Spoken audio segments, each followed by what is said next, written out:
Hey y'all, I'd cleaned my griddle with the old-fashioned scraper, used water, wiped it down, blah blah blah, but it was nasty.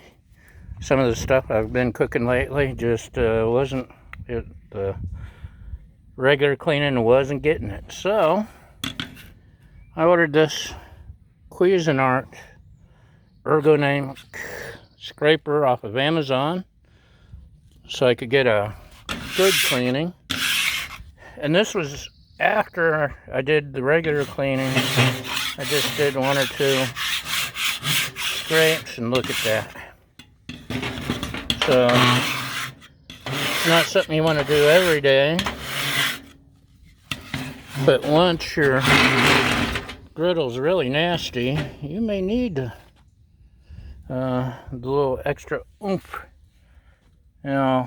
Season it again, and we'll be all ready to start all up. But look at all that. Yuck! Yuck! Just a couple scrapes with this thing. So, yeah.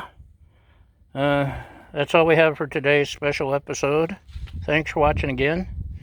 Have a great day.